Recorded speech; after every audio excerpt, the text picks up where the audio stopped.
95 news speed news కి స్వాగతం.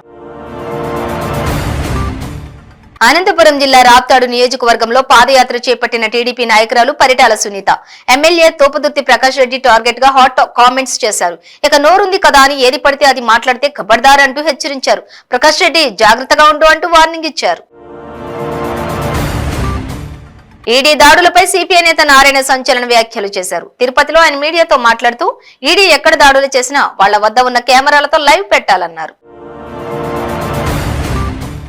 పాలమనేరు నియోజకవర్గం బైరెడ్డిపల్లి మండలం కడతట్లపల్లి గ్రామ సమీపంలో ఉన్న బోడెనేగట్టు వద్ద పంట పొలంలో 15 ఏనుగులు ఎకరా వరి పంట ధ్వంసం చేశాయని రైతులు తీవ్ర ఆవేదన వ్యక్తం చేస్తున్నారు.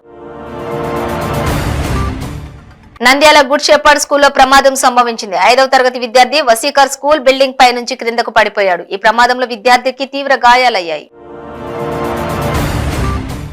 శ్రీ సత్యసాయి జిల్లాలో భారీ ప్రమాదం తప్పింది. ఆర్టీసీ బస్సుపై విద్యుత్ స్తంభం విరిగిపడిన ఘటన చోటు చేసుకుంది.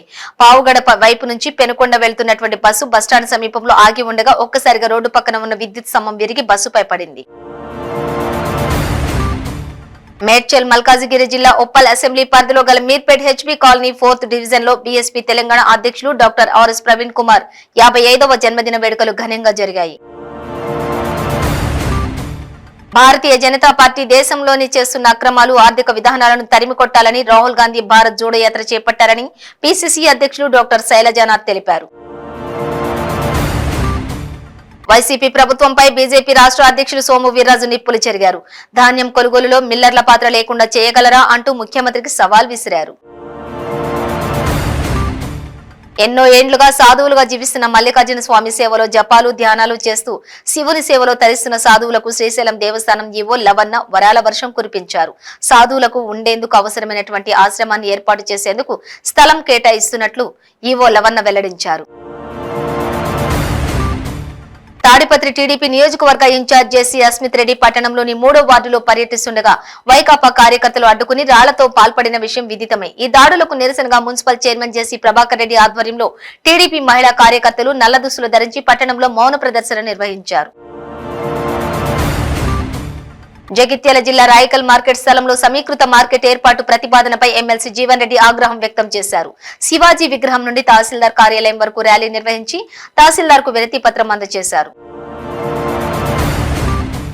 తెలంగాణ రాష్ట్ర గౌడ గీత కార్మిక సేవా సమితి ఆధ్వర్యంలో మెట్పల్లి పట్టణంలోని బస్ డిపో చౌరస్తా నుండి పాదయాత్రగా వెళ్లి తమ హక్కులపై పోరాటం చేస్తూ ప్రభుత్వ హామీలను వెంటనే నెరవేర్చాలని సబ్ కలెక్టర్ కార్యాలయంలో వినతి పత్రం అందజేశారు. పేద ప్రజల అభివృద్ధి సంక్షేమమే తెలంగాణ ప్రభుత్వ ధ్యేయమని మంత్రి తలసాని శ్రీనివాస్ యాదవ్ అన్నారు.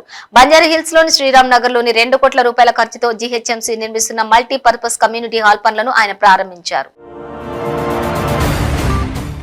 ప్రజాస్వామ్యాన్ని రక్షించుకునేందుకే బీజేపీ హటావో దేశ్ బచావో నినాదంతో ముందుకు వెళ్తున్నామని సిపిఐ జాతీయ కార్యవర్గ సభ్యుడు చాడ వెంకటరెడ్డి తెలిపారు. సిద్దిపేట జిల్లా హుస్నాబాద్ పట్టణంలోని అనబేరి సింగిరెడ్డి అమర్ల భవనంలో ఆయన విలేకరులతో మాట్లాడారు. కాకినాడ జిల్లా తుని పట్టణంలోని పొల్నాటి శేషగిరిరావుపై భవానీమాలలో ఉన్న వ్యక్తి కత్తితో దాడి చేసి గాయాలు కలుగజేసిన కేసులో నిందితుడిని అరెస్టు చేసినట్లు పోలీసులు తెలిపారు. సీసీ కెమెరాల ఆధారంగా ముద్దాయిని గుర్తించడం జరిగిందన్నారు. హోంమంత్రి తానేటి వనిత చంద్రబాబు నాయుడుపై మండిపడ్డారు. 40 years ఇండస్ట్రీ అని చెప్పుకునే చంద్రబాబు రాష్ట్రానికి చేసింది ఏమీ లేదని అన్నారు. రాష్ట్ర అభివృద్ధికి అడ్డుపడుతున్న ఏకైక వ్యక్తి చంద్రబాబు అని మండిపడ్డారు. అన్ని జిల్లాల కలెక్టర్లతో రాష్ట్ర గృహ నిర్మాణ శాఖ మంత్రి వేముల ప్రశాంత్ రెడ్డి వీడియో కాన్ఫరెన్స్ నిర్వహించారు. డబుల్ బెడ్రూమ్ ఇండ్ల నిర్మాణ పనులను పురోగతి, లబ్ధిదారుల ఎంపిక తదితర అంశాలపై చర్చ జరిగింది. ధరణి వల్ల రైతులు ఇబ్బంది పడుతున్నారంటూ అలాంటి ధరణిని వెంటనే రద్దు చేయాలని, రైతు రుణమాఫీ వెంటనే చేయాలంటూ వేములవాడ తహసీల్దార్ కార్యాలయం ముందు కాంగ్రెస్ ధర్నా చేపట్టింది. వేములవాడ తహసీల్దార్ కు వినతి పత్రం సమర్పించారు. విశాఖ వేపగుంటలో దొంగలు బీభత్సం సృష్టించారు. సిమెంట్ వ్యాపారి ఇంట్లో ఎవరూ లేని సమయంలో ప్రవేశించి భారీ చోరీకి పాల్పడ్డారు. 30 తులాలకు పైగా బంగారం, 8 తులాల వెండి చోరీ జరగడంతో బాధితులు పోలీసులకు ఫిర్యాదు చేశారు. విశాఖ జిల్లా అనంత పద్మనాభ కోటి కాంతుల దీపోత్సవం ఘనంగా జరిగింది. అనంత పద్మనాభ స్వామి కొండ క్రింద పావంచ దగ్గర నుంచి పైన గుడి వరకు మొత్తం 1325 మెట్లకు ఇరువైపులా ప్రమిదలతో దీపాలు వెలిగించిన భక్తులు పునీతులయ్యారు. యానాం గౌతమి గోదావరి తీరంలో పాడ్యమి దీపాలను వదలడానికి భక్తులు పోటెత్తారు. ఇక భక్తులు గౌతమి గోదావరిలో పుణ్య స్నానం ఆచరించి భక్తి శ్రద్ధలతో గోదావరిలో దీపాలను వదిలారు. టీపీసీసీ పిలుపు మేరకు కోరుట్ల నియోజకవర్గ కాంగ్రెస్ పార్టీ ఇన్ఛార్జ్ జువాడి నర్సింగ్రావు ఆదేశాల మేరకు మెట్పల్లి మండల కాంగ్రెస్ పార్టీ ఆధ్వర్యంలో పట్టణంలోని స్థానిక తహసీల్దార్ కార్యాలయం ముందు కాంగ్రెస్ పార్టీ శ్రేణులు ధర్నా నిర్వహించారు. జగిత్యాల ప్రభుత్వ ఆసుపత్రిలో వైద్యుల నిర్లక్ష్యంతో చనిపోయిన జగిత్యాల జిల్లా రాయకల మండలం జగన్నాథ్పూర్ గ్రామానికి చెందిన బాలింత కుర్రా రాజేశ్వరి కుటుంబ సభ్యులను బీజేపీ నాయకులు పన్నాల తిరుపతి రెడ్డి పరామర్శించి ఆర్థిక సహాయం అందజేశారు. భద్రాచలం శ్రీ సీతారామచంద్ర స్వామిని తెలంగాణ రాష్ట్ర ముఖ్య ఎన్నికల అధికారి వికాస్ రాజ్ జిల్లా కలెక్టర్ అనుదీప్ దర్శించుకున్నారు.